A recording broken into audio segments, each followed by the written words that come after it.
Osgood Perkins' third movie in 2 years, Keeper, is finally out. And it's so weird. I see no one talking about this movie, and all the stuff I do see talk about this movie, it's pretty negative. And of course, I'm not one to judge other people's experiences with this movie, but it's so crazy because for the past year and last year, every Osgood Perkins movie has been a pretty big release, at least in the horror community. At least, I mean, the Longlegs trailer was humongous on Twitter, and you every time I walked past like Longlegs auditorium, it was completely packed. I mean, my showing was completely sold out, and everyone was talking about it on Twitter for weeks and weeks, and they're still talking about it now. And then Monkey, while it hasn't been as popular as Longlegs has been, it was a huge announcement when it was announced. I was a huge fan of the announcement. It was a top 10 most anticipated for me this year. It's a Stephen King. It's based off a Stephen King novella. Everyone was super excited for Monkey. I mean, Stephen King horror movie, Osgood Perkins being one of the more popular horror movie directors. It had some flair to it. And then Keeper, just nobody's been talking about it. And I sort of get it. Keeper is a very slow burn horror movie, and the first two acts are really not the best. But even then, so much of what Osgood Perkins is good at is shown here, and unfortunately, the writing is not. I didn't know until probably 5 minutes before this review. Osgood Perkins didn't write this movie, and it really shows. While I don't think his writing was absolutely phenomenal in Monkey and Longlegs, I really did enjoy his writing in The Black Coat's Daughter, and Longlegs wasn't too bad.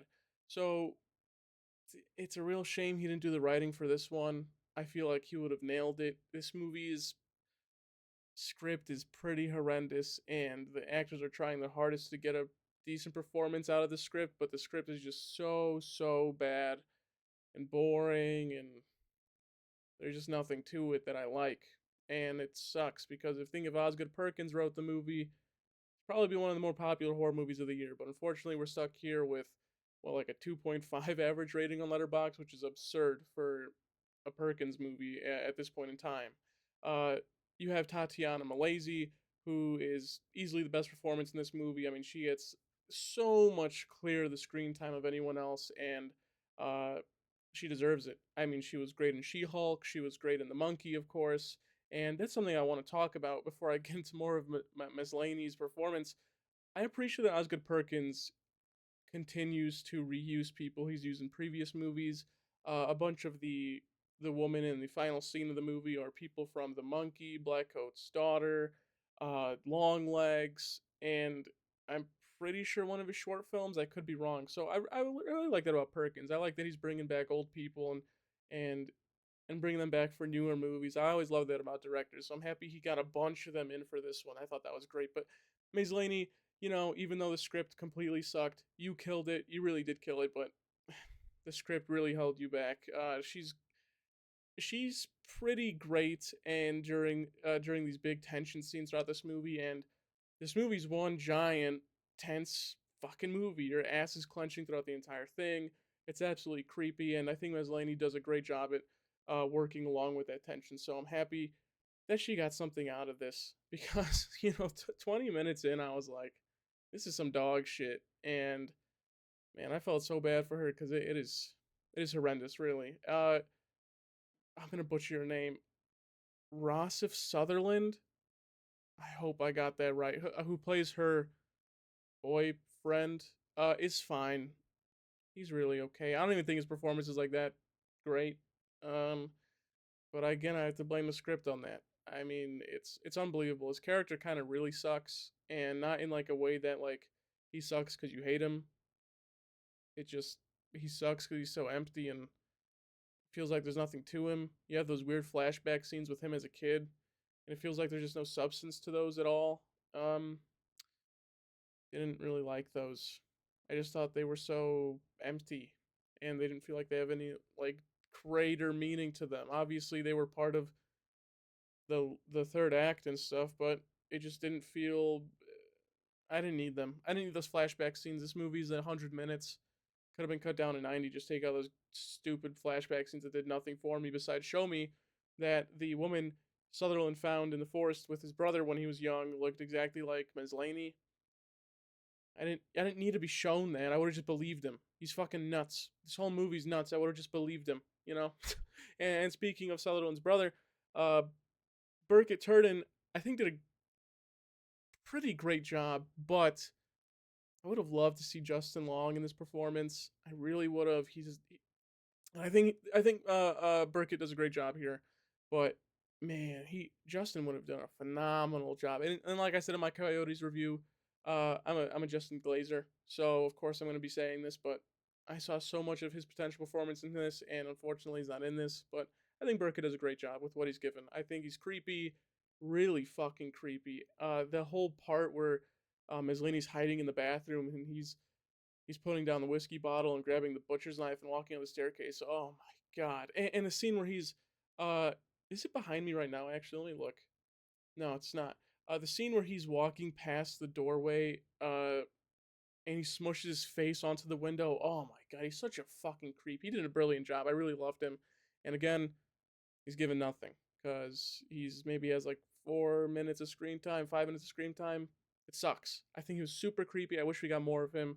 I wish we got more of the brothers as a duo. To be honest, we don't get any of it. The the one time they talk to each other for more than 30 seconds is completely off screen, which sucks because I think they would have worked so much better together instead of separate. But we do get that creepy ass scene, and now done done with the script. I'm done with the characters. I just need to talk about how fucking creepy this movie is. This movie is so great, and it's due to Perkins being such a great director, at being creepy and tense as fuck. I mean, this movie is fucking scary. I mean, no, despite this movie being pretty boring and sort of bad for the first two acts, the third act is so creepy and scary.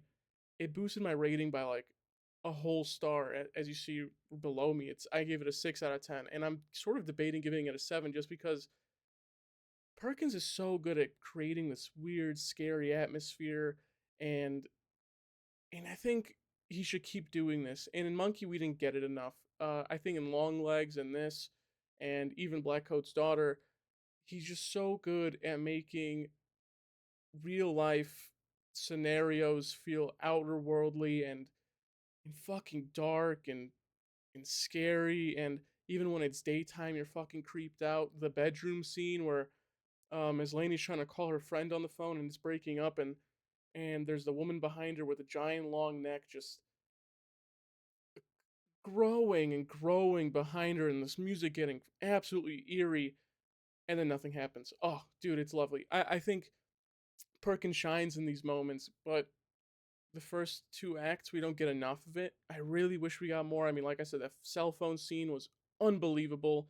The scene where she's seeing the the keeper with the bag on her head, great. I mean, a bunch of these extras are absolutely stunning, and it's shout out to the or to the design team. I hope that's all like authentic costumes, not like CGI or in post or whatever.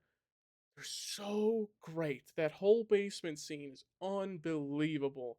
You have the lady with like the 9 heads. You have the three bald people with like the goop drool coming out of their mouth and their eyes are completely blackened.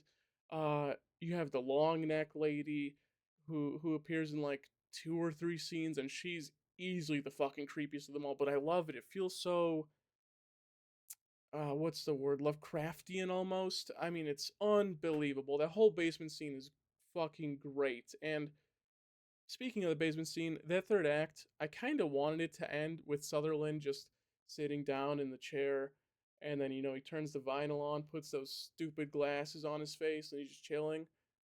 I was ready for the movie to end there, and not because I wanted it to end, but I thought that was like the perfect ending. I didn't need something happy for Ms. Laney or anyone else, and would have just been fine with Sutherland just winning in the end. But it cuts to the basement. I go, oh my god, no fucking way. There does not need to be more. And the basement scene is unfucking believable, and it definitely boosted my. And it's the reason I'm deciding between a 6 and 6 and a 7, which is said in the movie as well. And I'm happy I wasn't in a packed theater. I couldn't imagine what would have happened if that line, man. I'm gonna be home by 6 or maybe even 7. Unbelievable, unbelievable. That's probably the best writing in this movie, to be honest. Um, Sorry, I'm gonna go back. But yeah, the atmosphere of this movie is absolutely amazing. It just sucks that the script. Maybe this movie would have been better as a silent movie. I'm not even kidding. Um, I it, we could have just gotten the actors just doing good acting, and maybe that was it. Because man, that script is really holding this movie back, and I think the first two acts are really bad because of the script. It sucks. It really does suck. And the stuff with the Russian lady too just didn't land with me. It really didn't work. It just felt so random, and if it wasn't in the movie, it wouldn't have been any different. So I think it should have been out. It's kind of shit. Yeah, that's Keeper. I think Keeper is a fine movie. If you're a fan of Osgood Perkins non-monkey movies, I think you'd like this. And I mean, I liked it. So I hope you like it too. It's not too long. It's gonna be in theaters till probably mid-December, which I'm pretty happy about. It does have the Eli Roth uh, check of approval, and if you know my history with Eli Roth, it's not too great, um, or at least recently. So hopefully you don't hate Eli Roth too, because that'll get you away from this movie. But I think as Laney, Sutherland, uh, Turton, Weiss, everyone, all these extras, I think they all did a fabulous job. The costume design team was amazing. If those basement costumes were real, uh, I think Perkins as a director did a great job here. Just whoever wrote this fucking movie, it just didn't land, which is so unfortunate because this could have easily been like an average like 7 or 8 out of 10 for everybody, but here we are. So hopefully for the future with Osgood Perkins, I don't even know if he has a movie coming out next year, but with the pace he's going at, I'd assume so. Hopefully his next one is bigger and more loved by the community.